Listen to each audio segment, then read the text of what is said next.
Pense na enorme variedade de seres vivos que existe no mundo. E todos eles são compostos da mesma estrutura, as células. As células são como pequenos tijolos. Sozinhos eles não podem significar muita coisa. Mas juntos podem construir vários tipos de prédios diferentes.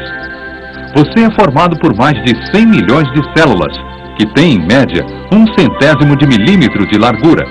1000 delas em cada centímetro da régua. Algumas células do seu corpo morrem e são substituídas.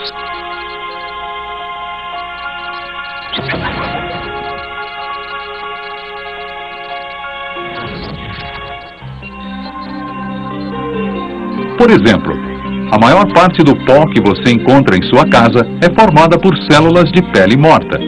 Criam-se novas células quando as células se dividem. A maior parte das células do seu corpo já foi substituída. Portanto, embora pareça estranho, a maior parte do seu corpo é mais jovem do que você.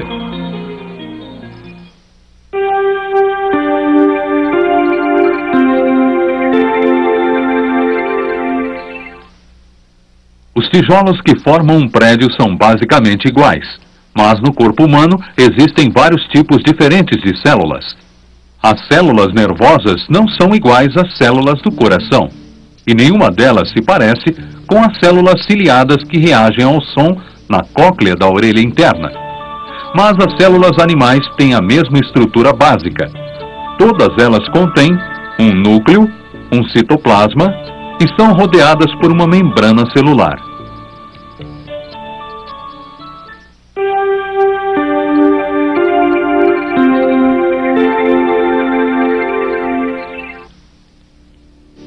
Esta é uma célula cerebral ampliada 10.000 vezes.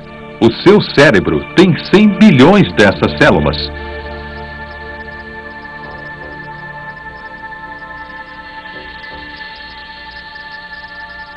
Cada uma delas está ligada a milhares de outras através das suas minúsculas ramificações e cada conexão acrescenta um pouco mais ao complexo quadro que é o ser humano.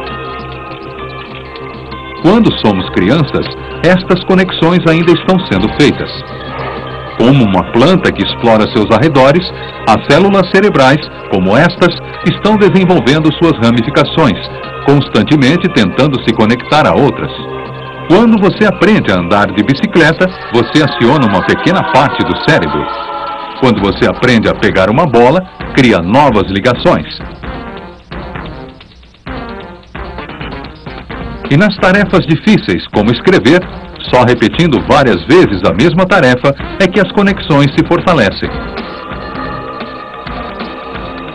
No final, elas param de crescer e ficam conosco pelo resto da vida.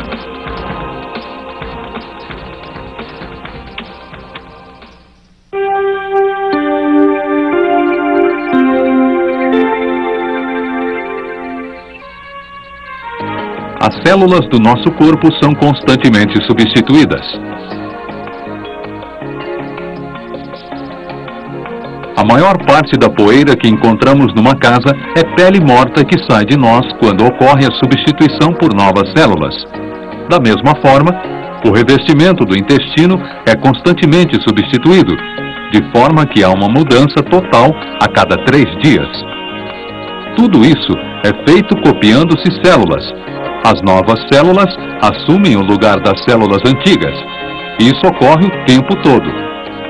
O sangue é substituído 3 vezes por ano, partes do esqueleto a cada 4 anos. Esse processo de cópia e renovação é tão extraordinário que só uma parte muito pequena do nosso corpo tem mais de 10 anos de idade. Mas se o nosso corpo está constantemente se renovando desta maneira, por que começamos gradativamente a parecer mais velhos? Por que não mantemos a aparência que tínhamos quando jovens? Podemos entender que não temos a mesma aparência de quando éramos crianças, porque nós continuamos crescendo. Mas quando atingimos a maturidade, por que não continuamos com a mesma aparência pelo resto da vida? Bem, uma das explicações possíveis para o fato de eu não ter a mesma aparência de quando era estudante de medicina pode estar no próprio processo de renovação. Pois renovar envolve a feitura de cópias. Cópias de células da pele, do sangue, dos ossos, cópia de todos os tipos de células. E copiar apresenta problemas. Suponha que nós copiássemos esse programa neste cassete, e depois desse cassete para esse, e continuássemos fazendo isso umas 10 vezes ou mais. Qual seria o efeito de toda essa copiagem? Bem, nós fizemos isso. Deixe-me mostrar. Você obterá uma imagem mais ou menos como essa. O processo de cópia não é perfeito, comete-se erros. E embora ainda seja possível me reconhecer, a imagem vai piorando. Em termos de corpo humano, nós chamamos esses erros de envelhecimento. Além disso, quanto mais velha a pessoa, isto é, a máquina copiadora, mais frequentes são os erros.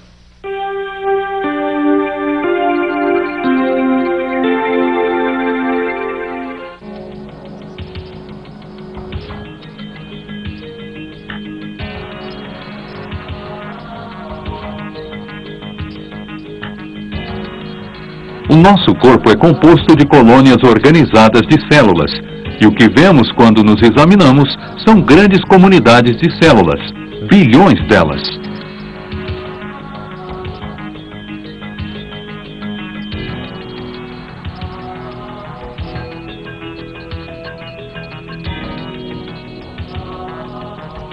Cada uma desempenha um papel específico, uma célula do coração, do músculo ou do cérebro. Numa comunidade ativa incrivelmente harmônica, elas trabalham juntas e determinam a função do órgão ao qual pertencem.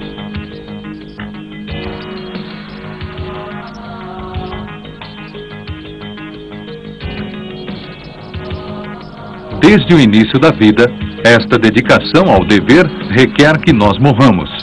Algumas células do feto, na verdade, recebem sinais para se autodestruir.